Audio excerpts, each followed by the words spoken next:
In this video, I'm going to show you how to use census tract data and create a map in Tableau. Now, so far we have seen it's pretty easy to create a map in Tableau using state level data, county level data, even zip code level data. However, Tableau does not have any mapping from census tract to latitude and longitude already saved in its own database. Because of that, if we want to plot or create a map using census tract data, which you will find in the mortgage data set, you won't be able to do that in Tableau automatically. So what is the solution? So in this video, I'm going to show you how to import a spatial data file called as a GeoJSON type of a file, and then merge that or join that file with your main data set and then create a map. So in order to do that, we need to have our GeoJSON file ready. So in this specific example, I'm going to show you how to plot the census tracts for Bexar County, and I downloaded the GeoJSON files by going to the Bexar County's website. So let me first load the main data set, which contains all the information on mortgage applications that were made in year 2021 from Bexar County. So I will select text file field here because this is a CSV file. So it's a comma separated value file. And I will select it, so here I have saved this file. So 2021 Bexar.csv. I will open this first. All right. And if I now go to sheet 1 and try to locate that census tract information, so we have county code here, and I think we have state, but we do not have any information on the census tract that we can use to map it. I mean, we don't have the information here, right? Latitude, longitude. So we have census tract variable over here. So this is the variable, right? So let's say if I want to create a map using this, can I actually use this? The answer is most likely no, right? You can give it a shot. I'm not going to go over that right now. All right, so now going back to our data source, I'm going to add the GeoJSON file here. So here you will notice there is a small button that shows me the option to add, right? Small button, really small font here. So I say add, and then I select a spatial file from there.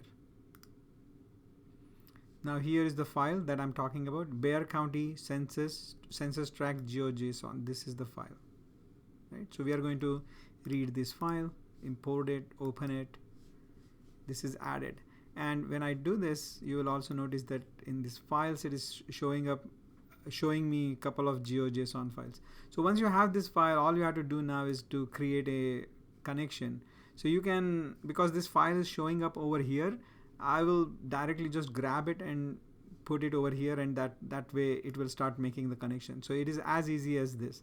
I just drag it, drop it over here next to this Bexar.csv, and then Tableau will start matching these two files together. However, the problem is that Tableau does not know which variables it should use from either of the file to create this match. And as it turns out that there are no common variables between these two right now.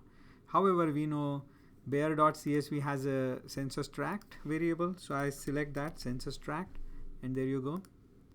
And it has to be equal to, so the operator is equal to. And then in Bexar County, we have only a handful of variables, out of which the last one, tract, is one that we will use. All right, then we get an error here. Error code says type mismatch between numeric value of this census tract and a string value of tract, right? So you have two options. Either you can convert this variable over here, tract, to a numeric variable, or you can convert this census tract to a string or a character variable. So basically you need to match their types, right? This is number, this is a character. So I will go with the second option I mentioned. I will convert this census tract to a string variable. Now how do I do it? Turns out it's pretty easy. Click on this down arrow and then select edit calculation. And over here we are going to use a function called as str, and this function, make sure that you are opening a parenthesis including that entire census tract along with the square brackets around it, and then close that parenthesis.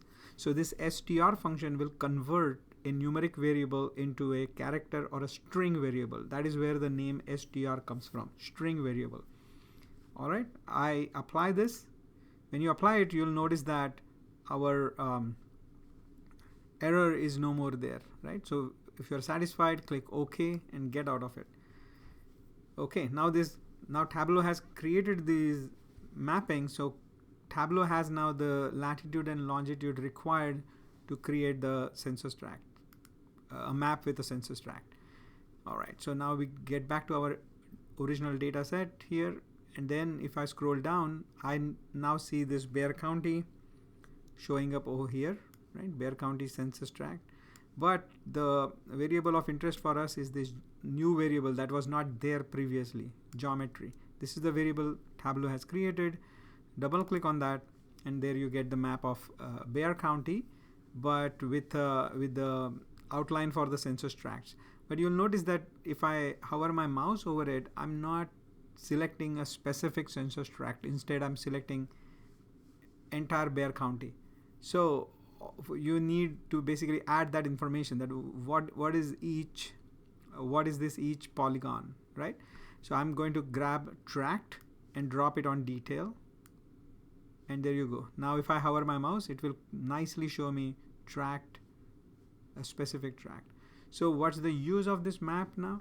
So we have a lot of interesting variables here.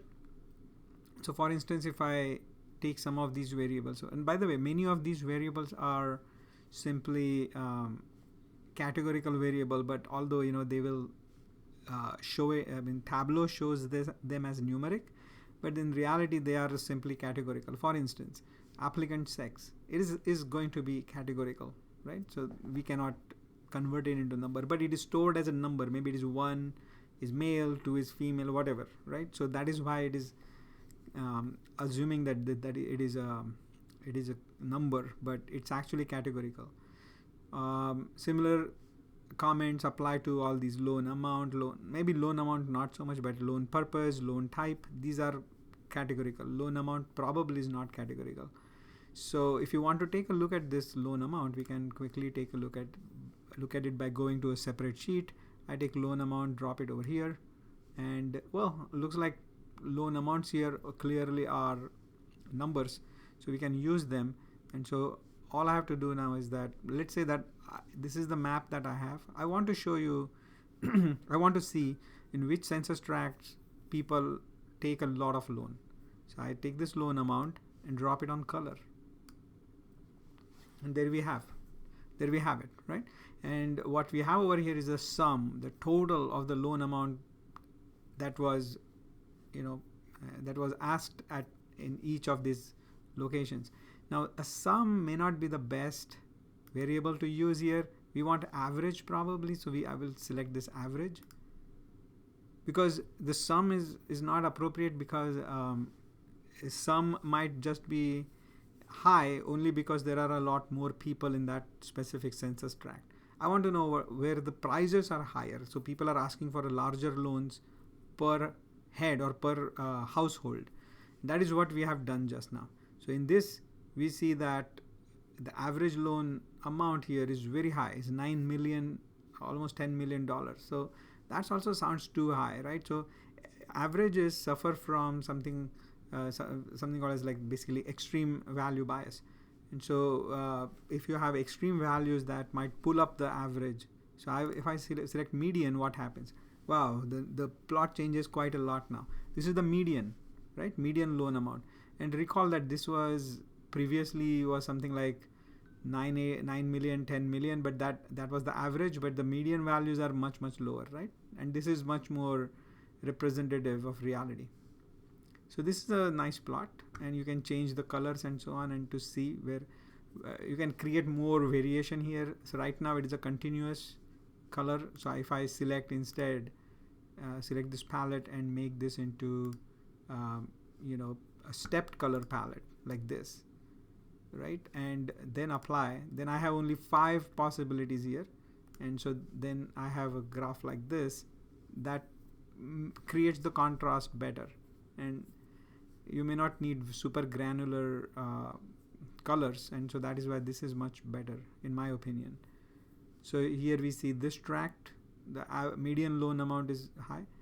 Now you might have some other questions like, okay, well, what if in this census tract only one person applied for loan? So maybe you can add a filter for the loan amount, and we say, okay, well, in each of these census tract, I want the count of this loan amount to be at least 5, right, or at least maybe 20.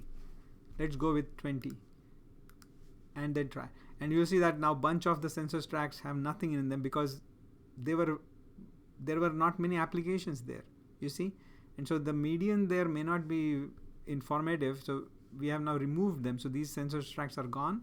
So I know it looks patchy because of that, but it is a better map now.